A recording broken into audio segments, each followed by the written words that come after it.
성도 여러분 안녕하십니까? 2021년 10월 15일 금요 새벽 말씀 함께 나누겠습니다. 묵상할 하나님 말씀은 욥기 8장 1절에서 7절까지입니다.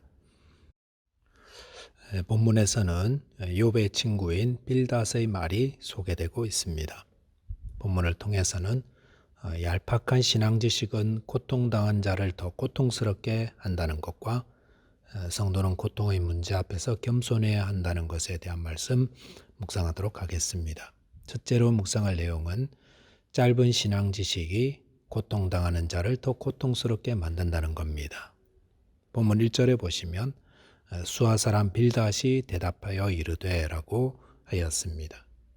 빌닷은 엘리바스를 반박하는 욥의 말을 듣고 이에 대해 대답하였습니다. 2절에 보시면 네가 어느 때까지 이런 말을 하겠으며 어느 때까지 내 입의 말이 거센 바람과 같겠는가 라고 하였습니다. 빌닷은 첫 마디부터 욥을 거칠게 몰아붙였습니다. 그는 어느 때까지 이렇게 욥 너가 잘못이 없다는 식으로 말을 하겠느냐 이렇게 말을 하였습니다. 그러면서 욥이 하는 말은 거센 바람과 같다라고 하였습니다. 여기 거센 바람이라는 말을 개역 성경에서는 광풍이라고 하였습니다. 광풍은 거세게 불어서 해를 끼치는 바람이죠. 유익은 지지 않고 파괴만 일삼는 것입니다. 이것은 빌닷이 욥을 어떻게 보고 있었는지를 잘 보여줍니다. 빌닷은 욥이 거칠게 자신의 고난에 대해서 항변하고 주장하는 모습이 단지 광풍처럼 거세게 불기만 하지 아무런 유익도 주지 못하고 파괴만 일삼는 것처럼 보고 있었다는 겁니다. 본문 3절에 보시면 빌닷이 이렇게 보는 근거가 나오는데 그것은 하나님의 공의입니다. 3절 하나님이 어찌 정의를 굽게 하시겠으며 전능하신 이가 어찌 공의를 굳게 하시겠는가라고 하였습니다. 빌닷은 욥의 주장이 잘못되었음을 알려주기 위해 무엇을 끌고 왔습니까? 하나님의 정의와 공의입니다. 하나님이 정의를 굳게 하지 않으시고 전능하신 이가 공의를 굳게 하지 않으신다는 겁니다. 그 말은 무엇을 의미하겠습니까? 하나님은 선을 행한 자에게는 반드시 상을 주시고 악을 행한 자에게는 반드시 벌을 내리시는 공의로운 분이시기 때문에 욥이 이처럼 극심한 고난을 당한다는 것은 욥이 하나님께 큰 죄를 지었기 때문이다라는 것입니다. 2절에서 빌닷은 욥의 말을 거센 바람으로 단정지었습니다. 강하게 불기만 하지 아무 의미도 없고 파괴만 일삼는 광풍과 같은 말이라 하였습니다. 욥이 고통 가운데 하는 말을 빌닷은 거센 바람, 광풍으로 치부해 버렸습니다. 무엇 때문에 어떻게 그렇게 할 수 있었습니까? 그것은 빌닷이 알고 있는 하나님의 공의에 대한 지식 때문이었다고 할 수 있습니다. 욥은 모든 것을 잃어버렸습니다. 극심한 고통 때문에 자신의 생일도 저주하고 빨리 죽음이 와서 이 고통 끝내었으면 좋겠다라고 이렇게 부르짖고 있는데 욥을 위로하러 왔다는 빌닷은 그런 고통에 조금도 공감하지 못하고 오히려 책망하고 있습니다.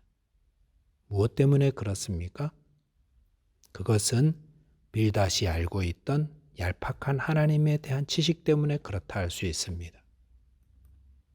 우리가 하나님을 바로 섬기려면 하나님을 바로 알아야 하고 또 하나님에 대한 지식도 갖추어야 하는데 얄팍한 하나님에 대한 지식은 오히려 빌닷과 같이 이웃의 고통에 무감한 자로 만들어버릴 수 있다는 것입니다.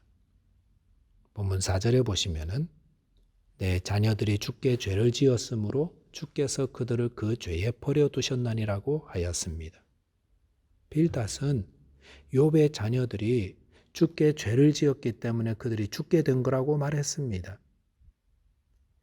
이 말은 차라리 하지 말았으면 하는 말인데 이런 말까지도 빌닷은 서슴없이 이야기하였습니다. 왜 그렇습니까?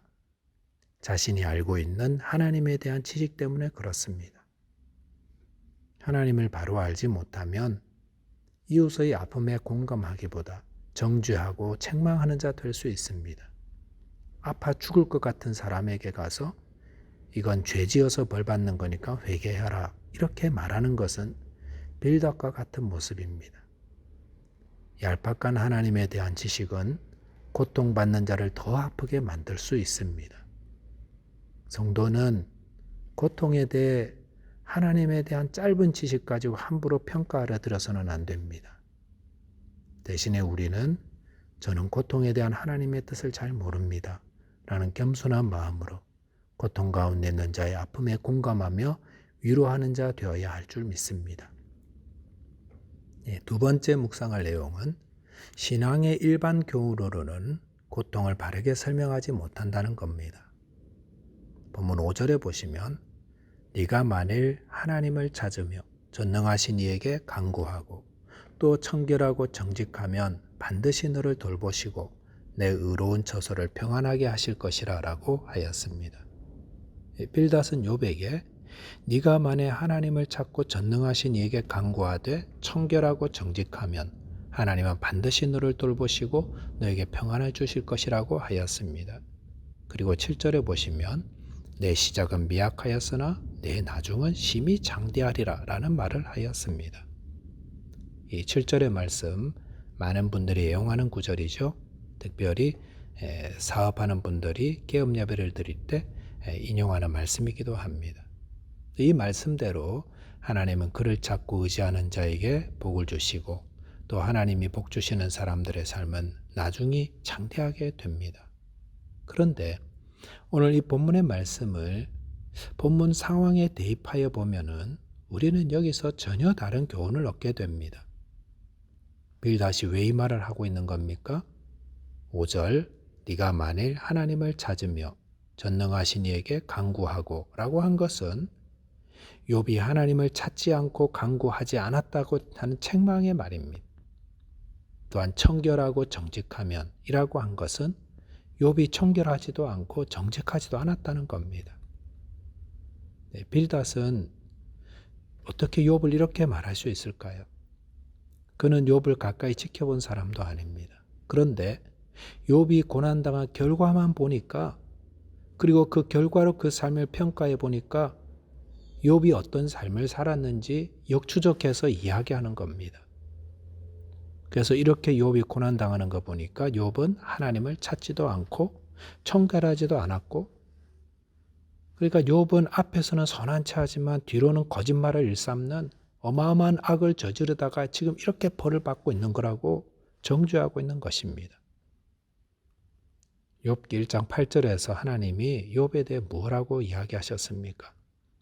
그와 같이 온전하고 정직하여 하나님을 경외하며 악에서 떠난 자는 세상에 없다라고 하셨습니다. 욥은 하나님도 인정한 자였습니다. 이 세상 사람 중에 그 누구보다 온전하고 정직하고 하나님을 경외하며 악에서 떠난 자인데 근데 빌닷이 볼 때는 욥의 고난을 보니까 욥은 하나님을 좀 더 찾아야 되고 기도도 좀 더 해야 되고 청결해야 하고 정직하게 살아야 되는 자라 이렇게 보았다는 것입니다. 본문을 통해서 얻는 교훈이 있다면은 그것은 일반적 교훈으로는 고통을 설명하기 어렵다라는 겁니다. 빌닷이 한 말 가운데 틀린 말은 없습니다. 우리 다 기도하면 하나님이 응답하시고 우리가 하나님 찾을 때 더 정직하게 청결한 마음으로 찾으면 하나님 복 주시고 형통케 하시고 다 맞는 말씀이죠. 근데 이것은 신앙의 일반 가르침이라는 겁니다. 그리고 이런 신앙의 일반 가르침으로는 욥과 같은 극심한 고난을 설명할 길이 없다는 겁니다. 저희 주변에는 하나님을 신실하게 섬기던 분들 가운데 갑작스런 어려움을 당한 분들도 계십니다. 근데 그런 분들 찾아가서 그들이 당한 고통의 문제를 일반적 가르침으로 설명하려고 한다면은 빌닷과 같이 행할 수가 있다는 겁니다. 고통의 문제는 참 어려운 문제입니다. 하나님이 특별한 섭리와 이유로 욥을 고통 가운데 처하게 하신 것처럼 고통의 문제를 쉽게 일반적 가르침으로 설명하려 해서는 안 됩니다. 말씀을 정리하겠습니다. 하나님에 대한 짧은 지식으로는 절대로 고통의 문제를 바르게 이해하지 못합니다. 고통의 문제는 신앙의 일반 가르침으로 쉽게 설명되지 못하는 정말 어려운 것임을 알아서 우리는 고통의 문제 앞에서 하나님의 기쁜 뜻을 우리는 알 수 없습니다. 고백하며 겸손해야 할 것입니다. 기도하겠습니다. 하나님 아버지, 욥의 고통을 묵상하며 저희의 짧은 지식으로 고통의 문제를 이야기하였던 잘못과 무지함을 용서하여 주옵소서. 고통 앞에서 겸손하게 하시고 또 고통당하는 자와 함께 울며 위로하는 자 되게 하여 주옵소서. 예수 그리스도 이름으로 기도하옵나이다. 아멘. 오늘도 주님과 동행하는 승리하는 하루 되시기 바랍니다. 감사합니다.